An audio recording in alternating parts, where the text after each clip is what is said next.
تو حضرت مفتی محمد حسن صاحب بانی جامعہ اشرفیہ لاہور، ان کا انتقال کراچی میں ہوا.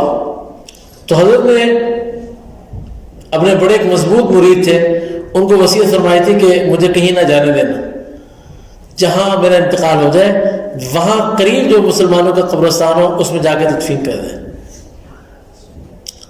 اس لیے اب لاہور نہیں آنے دیا گیا ان کو، بڑے مضبوط آدمی تھے.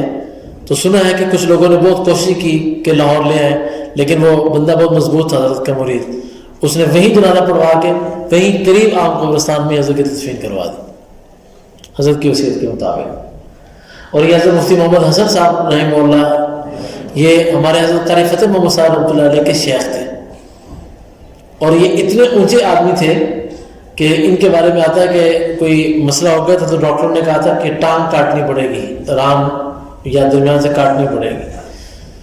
تو انہوں نے فرمایا کہ بھائی میں بے ہوش نہ کیا جائے. جی بے ہوشی کے بغیر تو چارہ نہیں.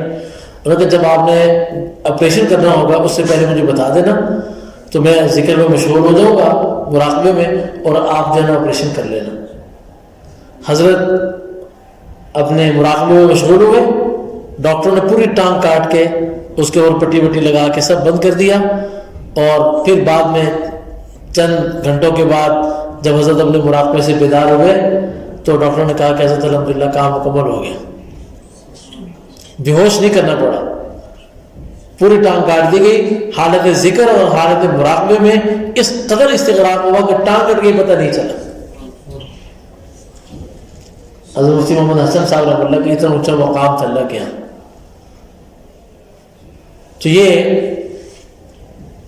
عباسی والے حضرت مولانا بابا یوسف صاحب رحمۃ اللہ علیہ جو تبلیغی جماعت کے امیر ہوئے، ان کے بارے میں انہوں نے بھی وصیت کی تھی کہ اگر میرا انتقال ٹرین میں ہو جائے تو اگلا جو اسٹیشن آ جائے مجھے وہاں اتار دیا جائے اور وہیں تجہیز و تکفین کر کے اس اسٹیشن کے قریب جو مسلمانوں کا قبرستان ہو وہاں مجھے دفن کر دیا جائے.